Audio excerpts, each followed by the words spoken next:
Hello.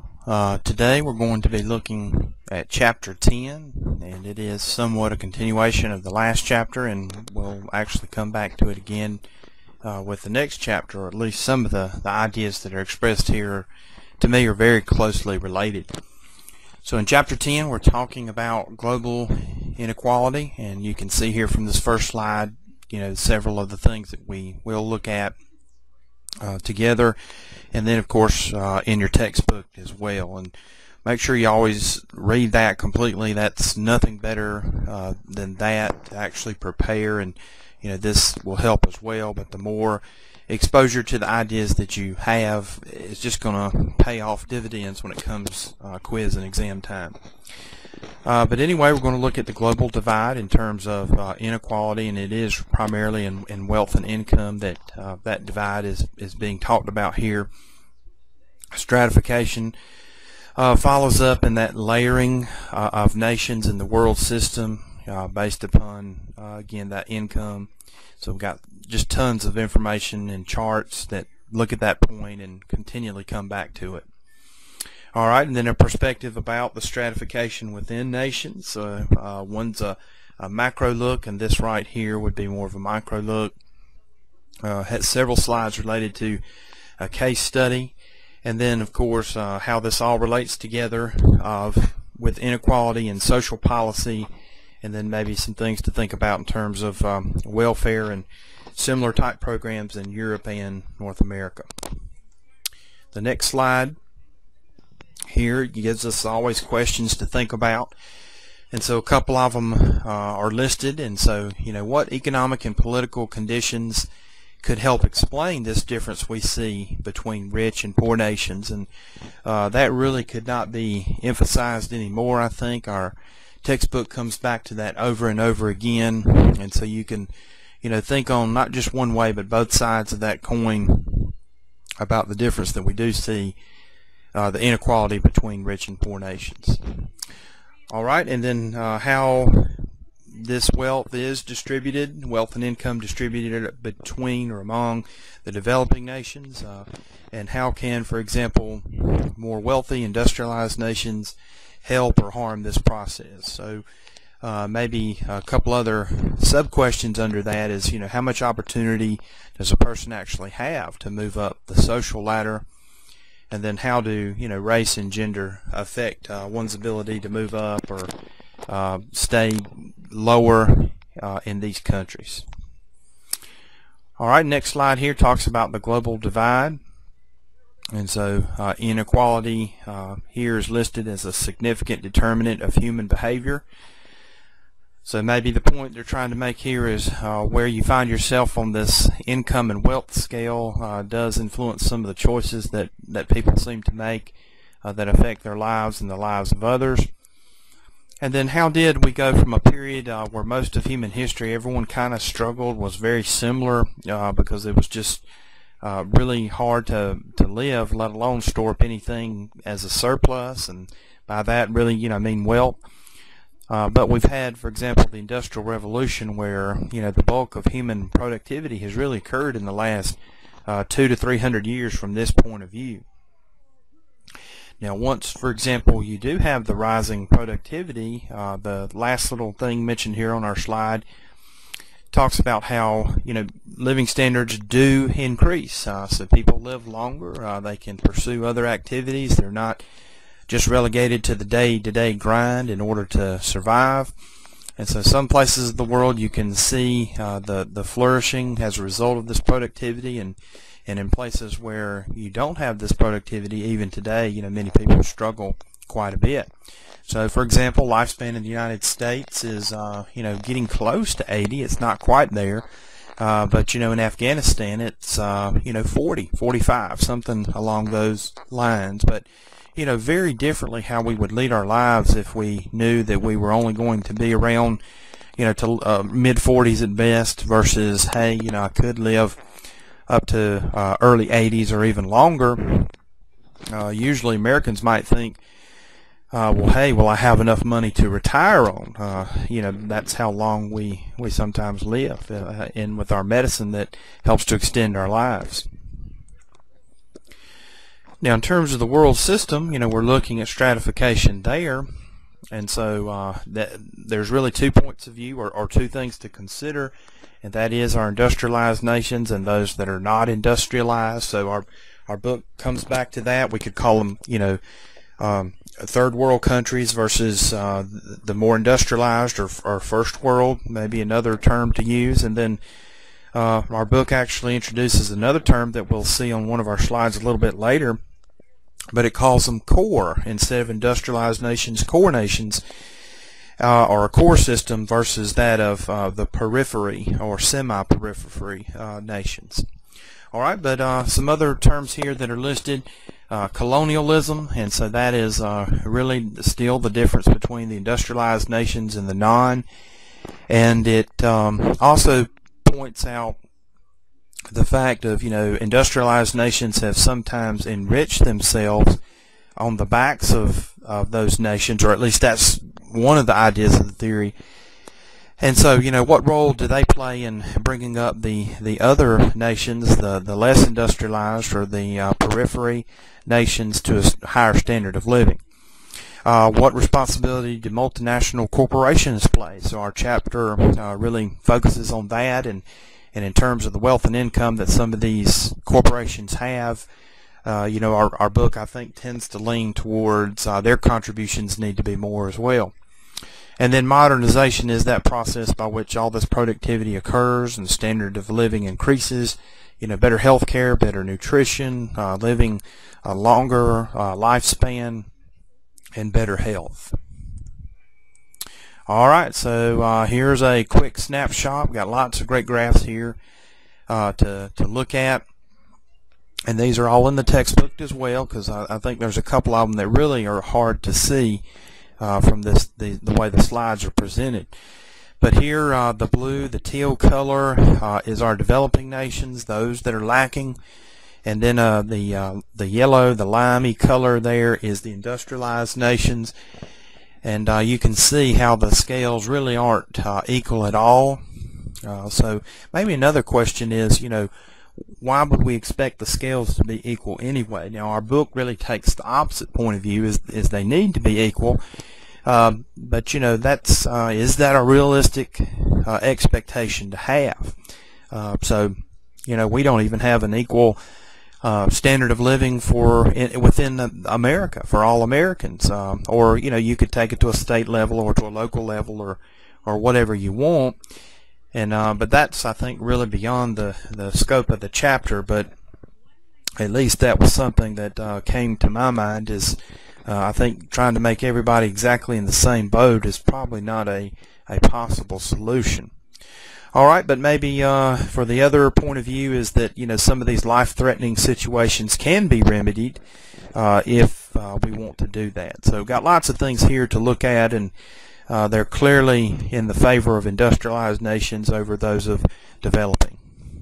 Now, this is the graph that's very hard to see. I mean, I just can't really focus on it, but it is in our textbook. So you can look at that instead and get a very clear picture of what they're talking about.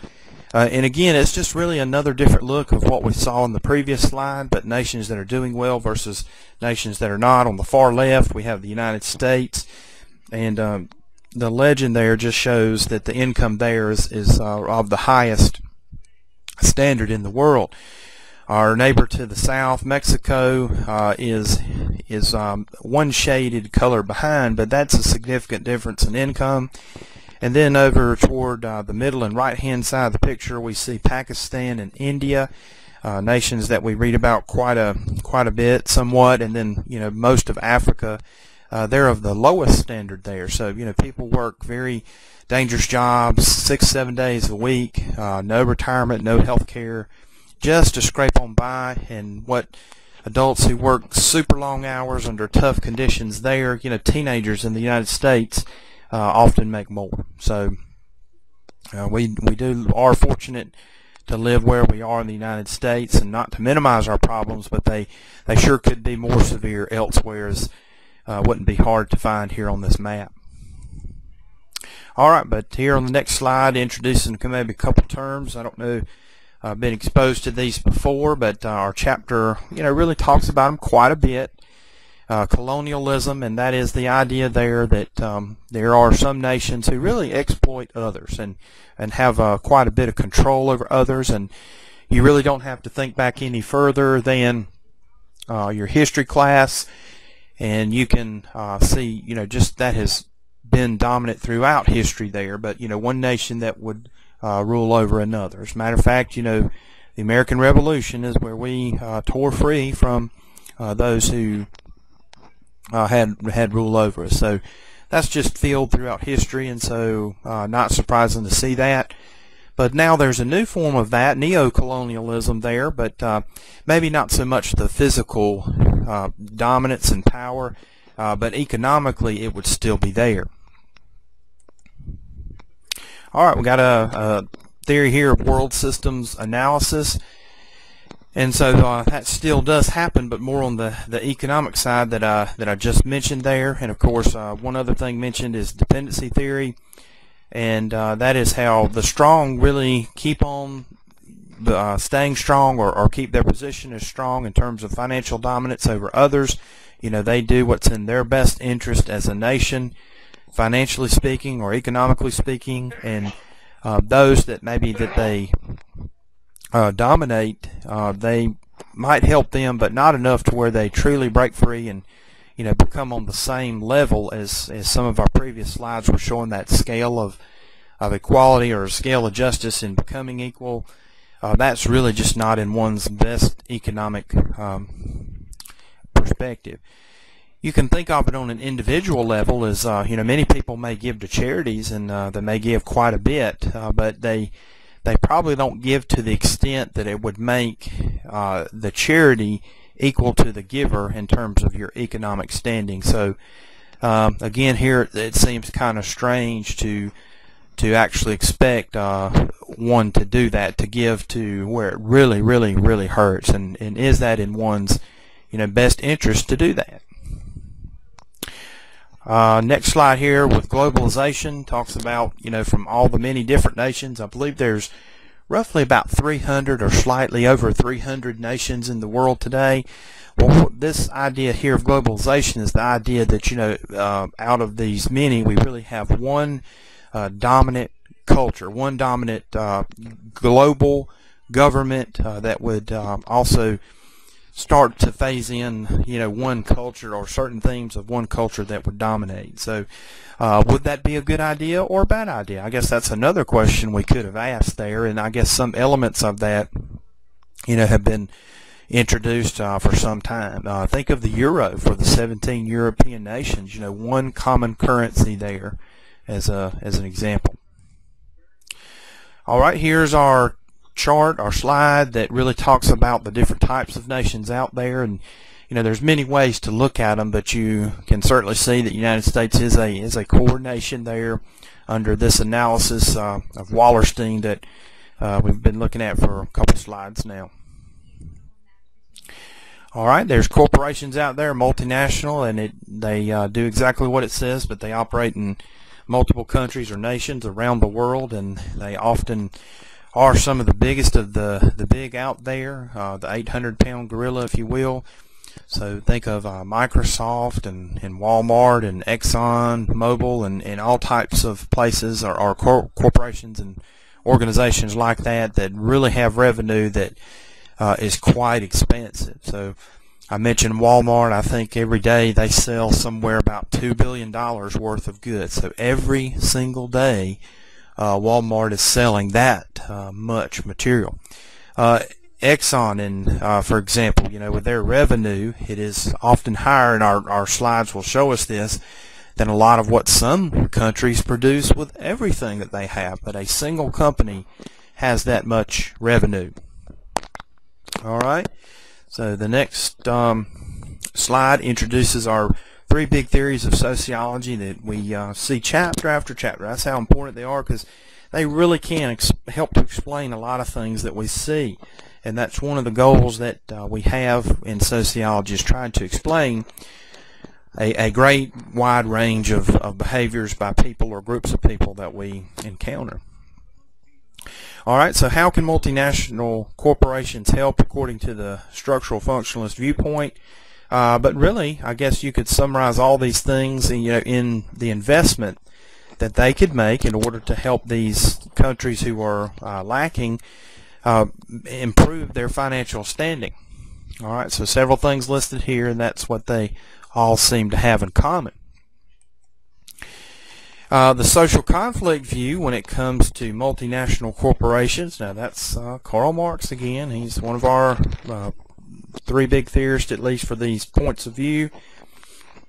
And Karl Marx would say, well, hey, they're the whole reason we have problems anyway, because they have been exploiting others for their own personal benefit to maximize profits. And if you're a corporation that's doing that, would you ever want such a system to change? I mean, you may help some of these countries somewhat, a little bit, but never really to the point that it's going to make much of a difference.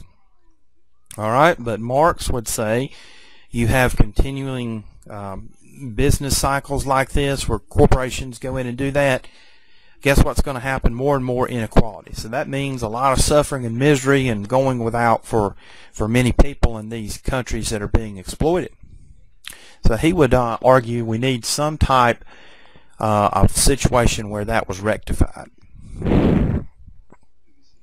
Now here's another slide, and I wouldn't feel guilty about this at all. It is kind of maybe makes you think a little bit, and of course this is also coming from the book. In the chapter there's a little side article that lists this very thing. But if you have a pet, how much money do you spend on your pet per year? And anyway, the average answer is about $1,400. And if you got more or less pets than that may change, or the different types of pets. But how does that compare to what people live on in different nations of the world? And so, there are millions of people around the world, probably multiple millions, that would love to have the income that Americans spend on their pets, or industrialized members of industrialized nations spend on their pets. So my mom used to tell me, years ago when I was a child, now I didn't like vegetables, and she would say, well, there's millions of people who would love to have this food because they're starving. And my answer some of those times was, well, hey, let's mail it to them. But anyway, the point of the thing is that we do have a high standard of living, but yet America now as a whole is a very generous nation and has been throughout its existence. I think sometimes that is overlooked by the media, but America has been there to help many nations when they were down on their luck that needed rebuilding. America constantly gives money to countries really left and right if you keep up with it. So that's why I say I would not feel ashamed, or just because you have a pet there's something wrong with you because you could be giving that money to other organizations. That's just not true, because as a taxpayer you're helping out plenty of people that you do not see, and that is in addition to what you do personally and privately with your leftover money. So I understand the point here the slide's making, but it's also not looking, I think, at the full picture. Alright, so here's a slide that emphasizes how well some corporations do, and to various countries that they've been compared to, and these corporations make as much or more or very close to what some of these nations, entire nations, actually make.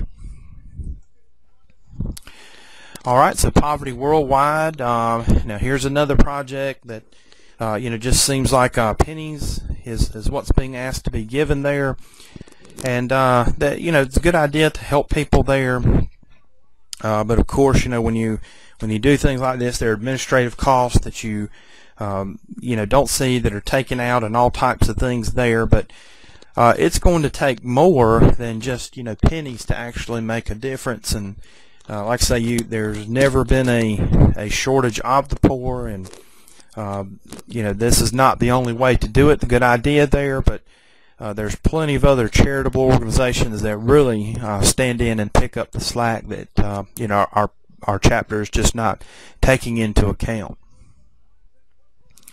All right, now at the bottom of the slide, you'll notice what's in the rectangle there, but privileged people sometimes take a personal responsibility explanation towards those who are poor. In other words, it's their fault. It's things that they're not doing or what have you. And that may be true in some cases, but it also may not be true in others. There's a whole variety of factors that go into why people are poor. And the dominant one that we've mentioned is, well, if you've just had the misfortune to be born into a third world country, that is, the structure, the social structure that you find yourself in. And what about periods of time where things are going on, no matter of your skills or abilities, such as our recent recession or the Great Depression in the United States?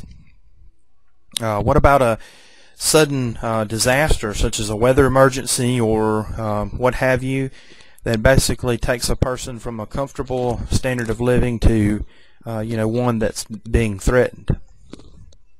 Now, modernization is tying with our overall chapter theme in the sense that, hey, with the Industrial Revolution or other ways in which productivity has really ramped up, that we can bring people into a better state of living, higher standard of living, and all the good things that go along with it.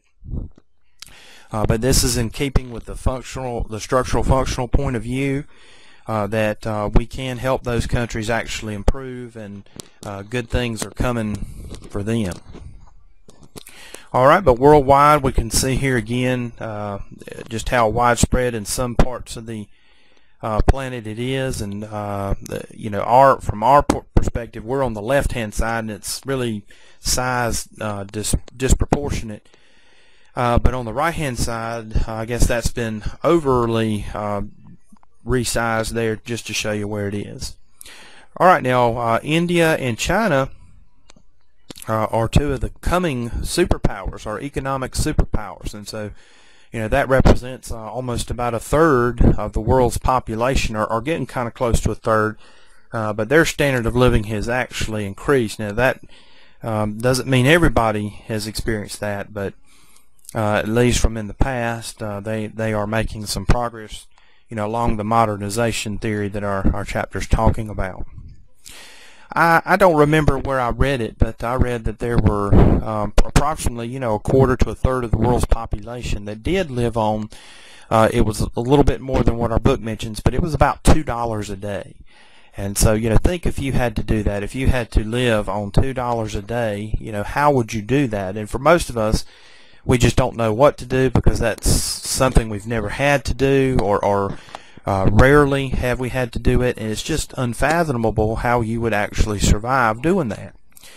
I think some of the Hollywood stars have actually tried to do this very thing. So I think it was Ben Affleck, but he took a poverty vow here recently, and he decided that he was going to live a week on $2 a day. Now, he's a multi-millionaire, but now living on poverty for a week, I think, would be a challenge, or the $2 a day would be a challenge.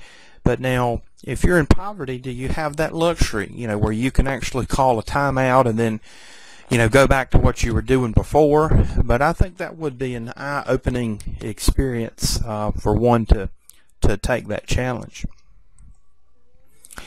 All right, so here our next slide, and I'm not familiar with the source here, the Organization for Economic Cooperation and Development, but I would like to check this out a little bit more. I mean, I may not have the proper perspective here, but the U.S., I think, is much more charitable than what is represented here. But even the best nation here is Sweden, in giving about 1.12% of their income, and I just think that's really kind of ridiculously low. I don't know how high would be an acceptable number there, but that just seems to me to be way out of line. And the United States is even about 6 times as low as that, and that just seems really odd as well, with all the information that I have seen of the billions and billions of dollars that the United States is constantly sending, even to nations that hate the United States. All right, kind of summing up our three theories that we've looked at with the world systems analysis, dependency theory and modernization, and the theories of sociology that they go along with, and then just a short summary explanation of each. All right, so how is all this wealth and income distributed in the United States? Well, it's very unequal, or as you can imagine there, that that's a theme that our chapter has been building, so it sticks with that. So the richest 2% own more than half of the world's household wealth. It's probably a similar statistic in the United States. The percentages may change just a little bit, but that's probably true, or even greater. And then, worldwide, about the top 10% control somewhere close to half, or a little less than half, with the 40% of all income. Now, do your own fact checking, but if we use the U.S. government's own data when it comes to taxes and how that's being reported and paid out, the wealthy pay about 70% of all the taxes that are collected. So the wealth is unevenly distributed, but yet they seem to be paying at least or more than their fair share. Now, if we say that everything's got to be equally distributed, we're talking about a completely different economic system that would have to be in place. And so, everybody gets $40,000 or something like that. You pick the number. Is that the system that we want to have in place to remedy the situation?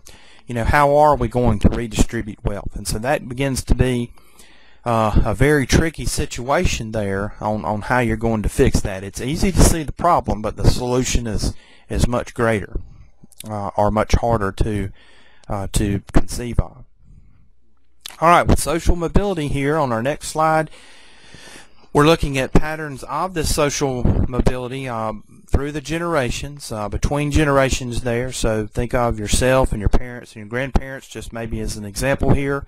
How has your social mobility changed, or how does it stand in relation to those two previous generations? And so there are some factors that affect us all, those structural factors there that's mentioned in the second point. And then what about immigration there, and how that is shaping the intergenerational mobility? Now, in developing nations, we probably could, for example, look at some of those structural, functional changes that may have an influence on what happens there to individual people. We've got a few more slides that look at some examples with Brazil and Mexico there, so there are lots of challenges to consider. We know about the problems, but they're just really kind of harder to solve than it seems in some cases.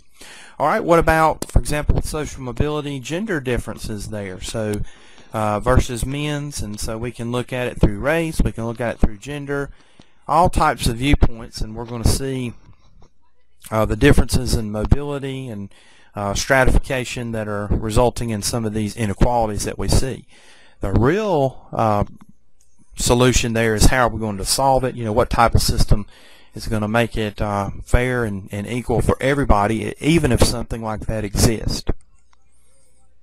All right, so here's where the article on Brazil is mentioned there. So there's several pages there in the book that refer to that, and just when you think you know how to solve it, here's another wrinkle for us. So make sure you look at that little section in our book 10.2 and about how people are stratified there in Brazil, and how the nation there has tried to deal with those problems.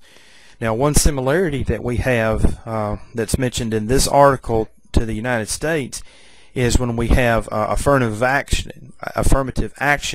There in the article on Brazil, they mention it as in terms of quotas. So that will bring, I think, some interesting thoughts to mind when you look at that.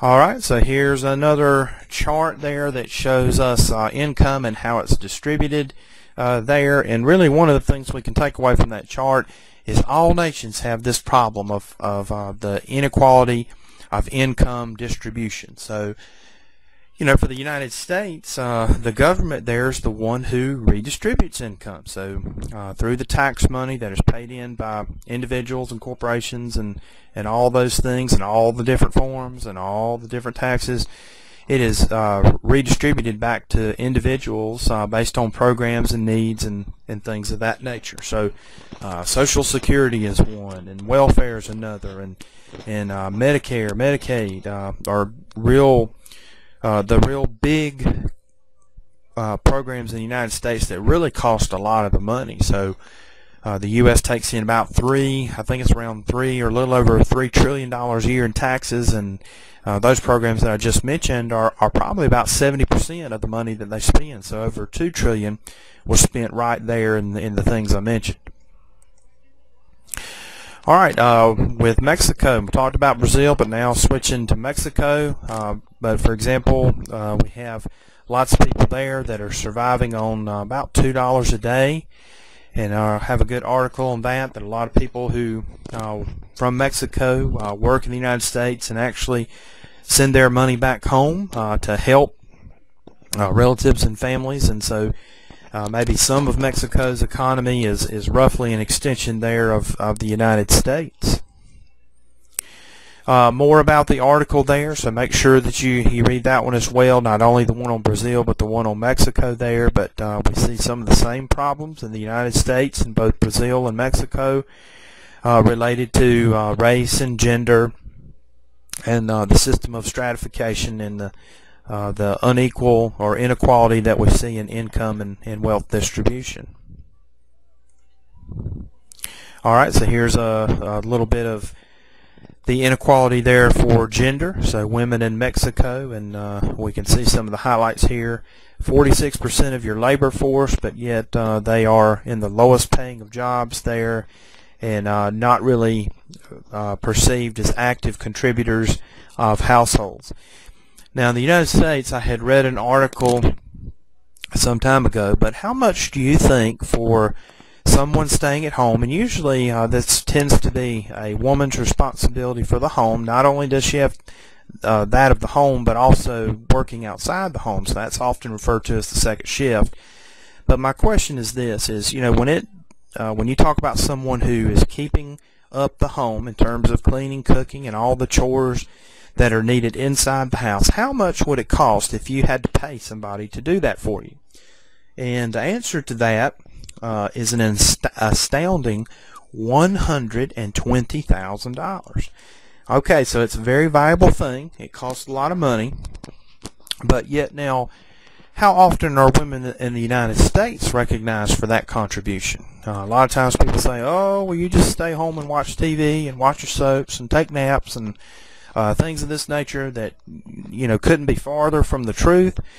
But it's not just in Mexico, but it's in the U.S. as well. Maybe a different form in Mexico that our slide is mentioning here. But still, a lot of times women's contributions are not appreciated nearly as much as they should be.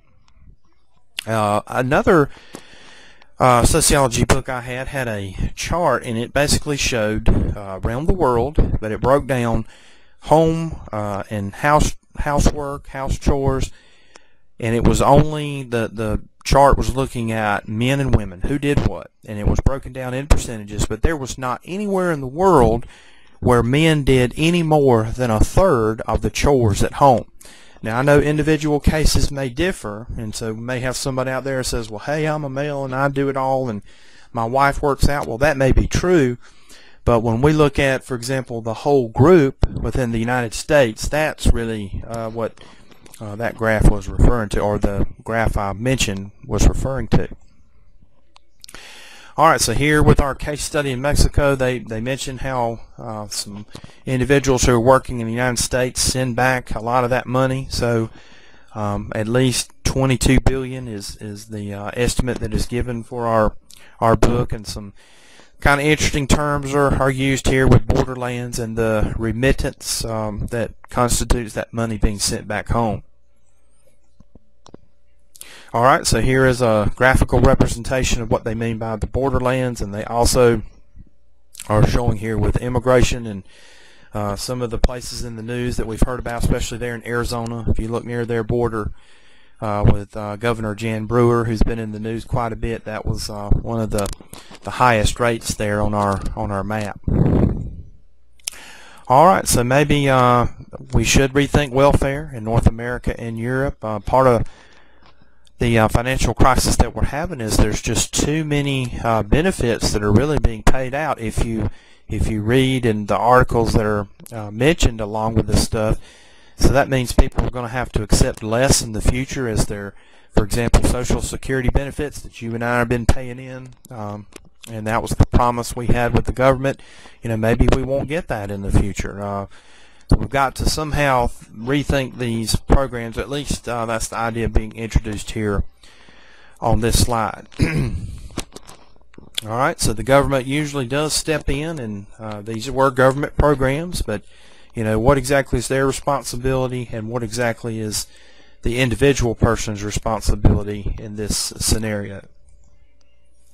Some legislation in the United States related to this topic is the 1996 legislation mentioned on the slide, and so that was enacted in part not to be a cushion, a forever cushion that someone could use to continually gain benefits without having to work. So they would have a specified number of time or time limit there in order to be more individually responsible. And so there's certainly been changes to that since the date that it was introduced.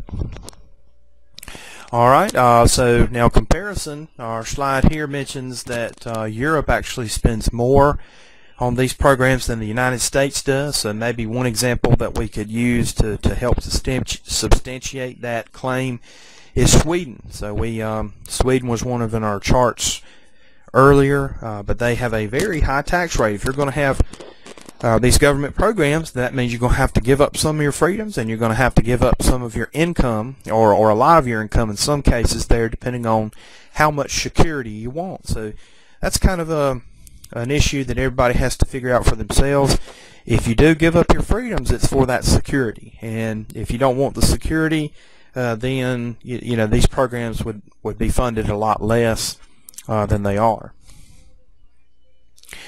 All right, so the applying sociology is how, for example, we can maybe look at other nations and what they're doing and how that works for their population. How, for example, we can continue some sort of government intervention there to help people, to maybe help their lives and their productivity and things of that nature there, versus not doing that. You don't want too little or too much, but it's a balance that must be drawn. I think that's what our applying sociology aspect is trying to bring across.